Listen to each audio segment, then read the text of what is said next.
Salam olahraga. Perkenalkan, nama saya Lauren Jesinaga dengan NIM 6201210014.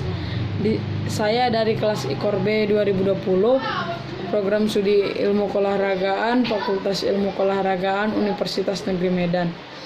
Di sini saya akan menjelaskan mengenai stimulan untuk memenuhi tugas mata kuliah farmakologi.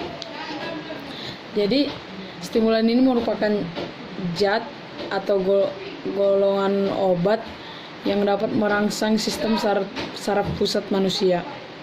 Jadi stimulan ini golongan obat yang bisa merangsang sistem saraf pusat manusia sehingga mampu meningkatkan kewaspadaan dan konsentrasi. Kegunaannya adalah stimulan memiliki kegunaan dan manfaat ketika kita dapat menggunakan stimulan tersebut dengan dosis yang tepat. Jadi ada baiknya jika kita ingin menggunakan stimulan, kita sesuaikan dengan resep dokter atau jangan mengkonsumsi dengan dosis yang tinggi karena akan menimbulkan efek yang berbahaya.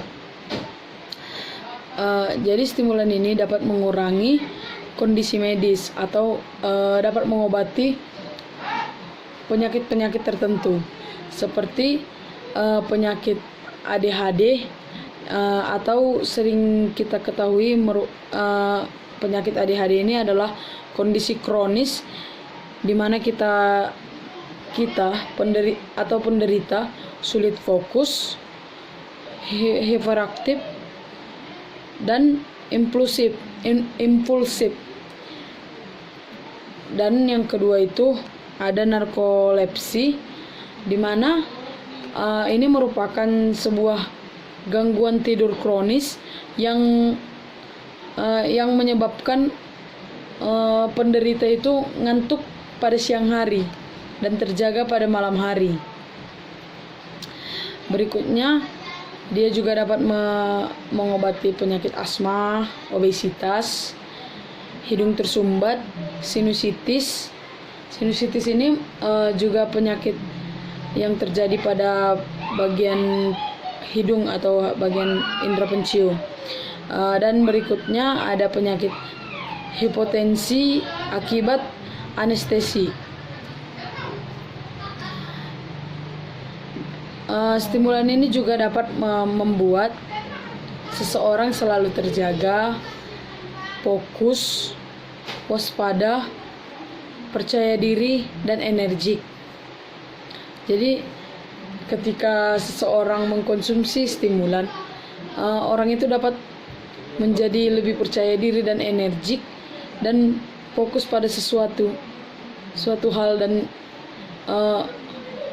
dan memiliki kewaspadaan yang tinggi. Stimulan ini juga dapat membuat pengkonsumsi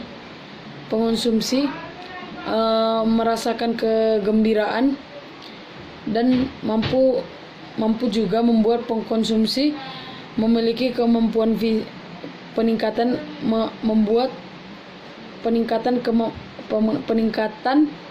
kemampuan fisik dan mental pengkonsumsi. Dan juga ketika mengkonsumsi stimulan ini, dia dapat juga mengurangi lelah yang dialami oleh pengkonsumsi. Tapi dengan catatan dosis yang digunakan itu tepat, tidak berlebihan. Berikutnya saya akan menjelaskan juga mengenai cara kerja stimulan. Jadi stimulan ini langsung merangsang sistem saraf pusat yang dapat mempercepat perjalanan pesan antar otak dengan tubuh. Jadi ketika stimulan sudah merangsang sistem saraf pusat, maka sistem saraf pusat memberikan informasi atau pesan kepada tubuh untuk melakukan sesuatu. Jadi prosesnya itu termasuk cepat karena dia langsung masuk ke sistem saraf pusat. Zat yang terkandung di dalam stimulan mampu meningkatkan bahan kimia tertentu dalam otak.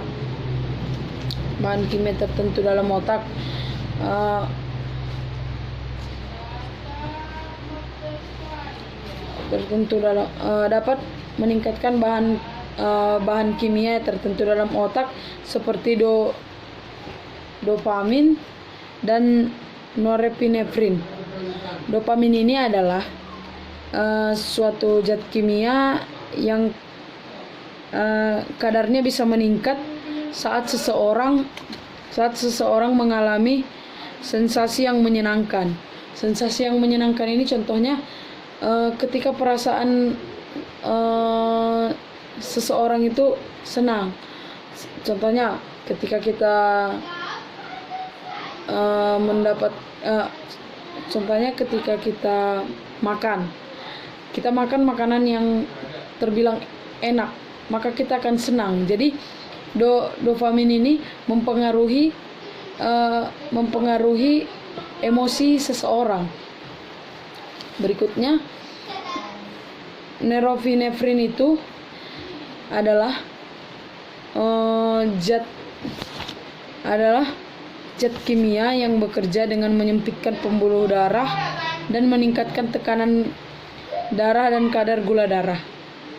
Dan biasanya zat ini digunakan untuk mengobati tekanan darah rendah.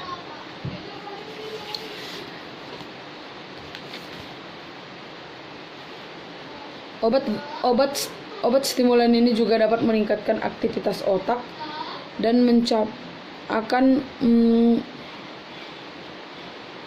menciptakan respon terhadap aktivitas yang menyenangkan.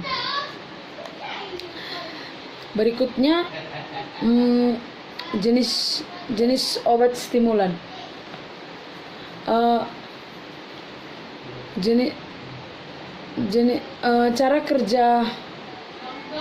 Cara kerja stimulan juga termasuk tergantung kepada jenis obat yang dikonsumsi. Jadi jika dia mengkonsumsi amfetamin, efeknya berbeda, dan jika dia mengkonsumsi metafetamin, efeknya juga berbeda. Jadi sekarang kita bahas mengenai jenis obat stimulan. Jenis obat stimulan yang pertama itu ada amfetamin. Amfetamin ini obat untuk meningkatkan energi, euforia, libido, dan kognisi. Yang amfetamin ini untuk peningkatan energi. Yang kedua itu metamfetamin. Ini merupakan obat stimulan sistem saraf pusat dan berkontribusi pada kontrol impuls dan hiperaktif. Sekaligus obat ini diresepkan juga untuk mengatasi ADHD atau tadi yang kita sebutkan kondisi kronis yang sulit fokus dan hiperaktif. Yang ketiga itu ada methylphenidate, yaitu jenis stimulan yang digunakan untuk peningkatan kadar dopamin dan norepinefrin. Jadi jika ingin meningkatkan dopamin dan norepinefrin, maka obat yang dikonsumsi adalah methylphenidate. Yang berikutnya itu ada armodafinil, yaitu obat stimulan yaitu jenis stimulan yang digunakan untuk meningkatkan kewaspadaan, mengurangi ngantuk yang berlebihan, ini digunakan untuk mengurangi ngantuk yang berlebihan ketika seseorang itu mengalami gangguan tidur. Yang berikutnya ada kokain, yaitu digunakan juga untuk peningkatan kadar dopamin. Ada di nikotin, dan ada juga parenicillin. Ada parenicillin untuk memodifikasi perilaku dan membantu berhenti merokok.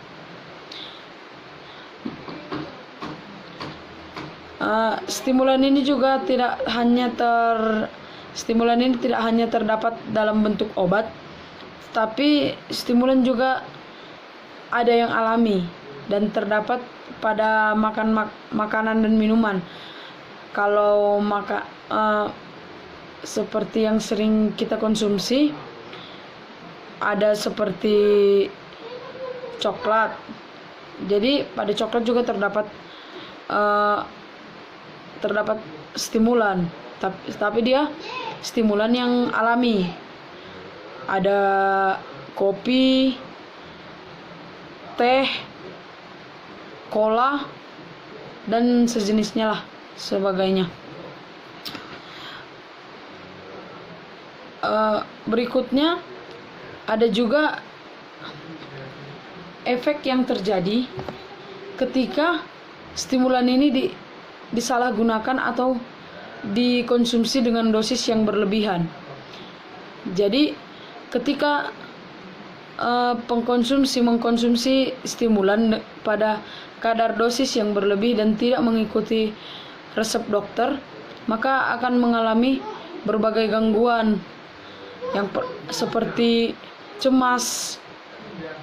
Ketika dia mengkonsumsi stimulan ini yang seharusnya dia merasakan kegembiraan, dia menjadi orang yang mudah cemas karena dia sudah mengkonsumsi stimulan dengan cara yang berlebihan.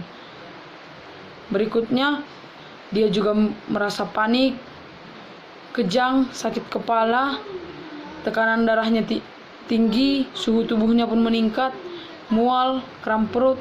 Jadi ketika dosis yang digunakan berlebihan, maka akan muncul seperti gangguan-gangguan yang terjadi seperti yang saya sebutkan tadi. Jadi stimulan ini juga hampir mirip dengan ketika seseorang itu menyalahgunakan narkotika. Stimulan juga dapat menyebabkan seseorang itu menjadi agresi atau melakukan penyerangan, karena ketika dia mengkonsumsi banyak, maka dia menjadi orang yang mungkin memiliki emosi yang lebih tinggi, marah, emosional. Berikutnya ada rasa curiga dan rasa takut, paranoid. Berikutnya, dia juga dapat menyebabkan stroke pada jangka panjang. Dia bisa menyebabkan stroke ketika si pengkonsumsi mengkonsumsi stimulan ini dengan dosis yang berlebih dan pada jangka waktu yang cukup lama, sehingga dia dapat menyebabkan stroke. Jadi stimulan ini disalahgunakan pemakaiannya, penyalahgunaan pemakaiannya yaitu seperti disuntikkan, dihisap, ditelan, dihirup, dan sebagainya. Jadi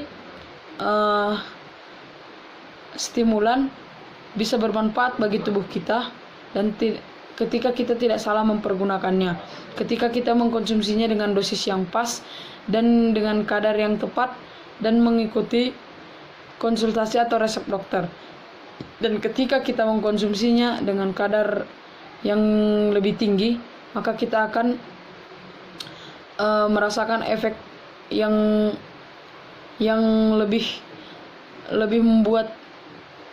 membuat kita tidak nyaman. Baik, sampai di sini penjelasan saya tentang stimulan. Semoga dapat bermanfaat bagi kita semua.